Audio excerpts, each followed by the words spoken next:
Every story you hear leaves a lesson behind. This is Story Times. Title: The Day Forgiveness Healed a Family.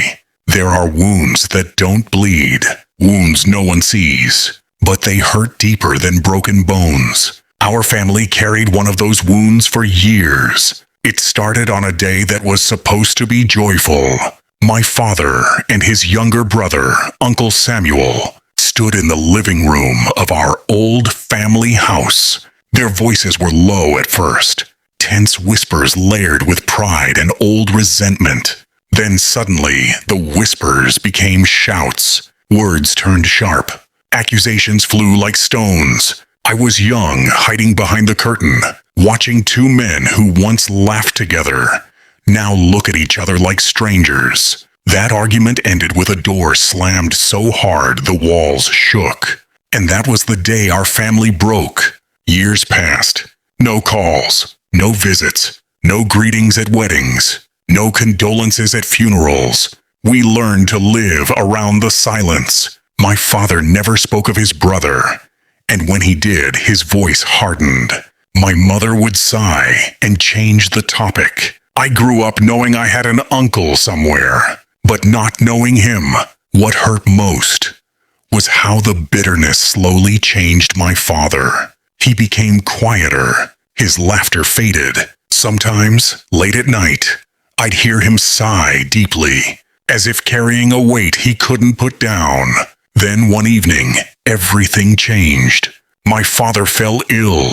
At first, it seemed small, just fatigue. But fatigue became weakness, and weakness became hospital visits. The doctor's words were gentle but heavy. "We'll do our best." Those words make your heart race. That night, as my father lay in bed staring at the ceiling, he called me closer. "If anything happens to me," he said quietly, "take care of your mother." I nodded, fighting tears. Then he said something that shocked me. "I wonder how my brother is doing." It was the first time he had mentioned Uncle Samuel in over 15 years. I didn't know what to say. The next day, without telling anyone, my mother did something brave. She called Uncle Samuel. When he answered, there was a long silence. Then he said softly, "I've been waiting for this call for years." 2 days later he came. When Uncle Samuel walked into the hospital room, time seemed to freeze. My father turned his head slowly. Their eyes met. No anger, no shouting. Just two tired men looking at each other after years of pain. Uncle Samuel took a step forward, then stopped. "I didn't come to fight," he said. "I came because I miss my brother." My father's lips trembled. "You hurt me," my father said, his voice cracking. "You walked away." Uncle Samuel nodded, tears rolling freely now. "And I've punished myself every day since." He knelt beside the bed, something I never expected to see. I was proud. I chose being right over being family. "Please forgive me." The room went silent. Forgiveness is not easy. It asks you to let go of pain you've protected for years. It asks you to drop the shield you've been hiding behind.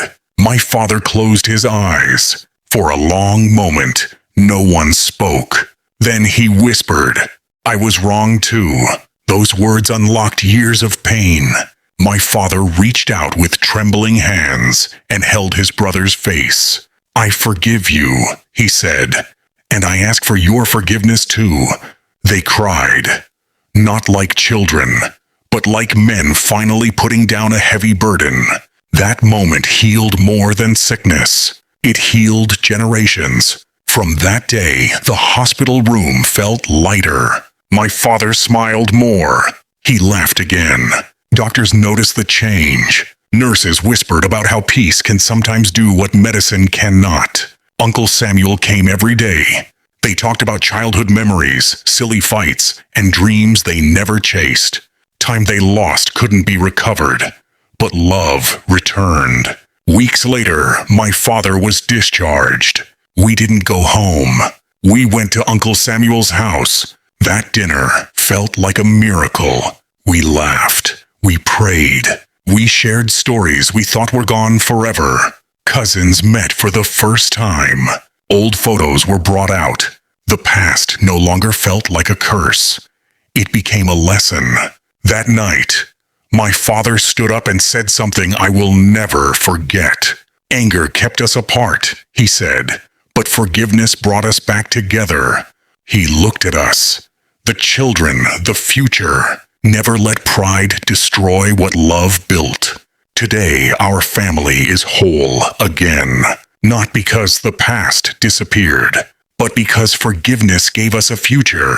And here is the lesson. Forgiveness is not saying what happened didn't hurt. Forgiveness is choosing healing over hatred, peace over pride, love over ego.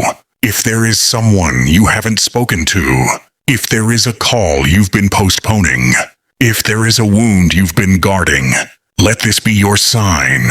Forgiveness doesn't change the past, but it can heal your heart and save your family. Because sometimes the day forgiveness arrives is the day a family is reborn.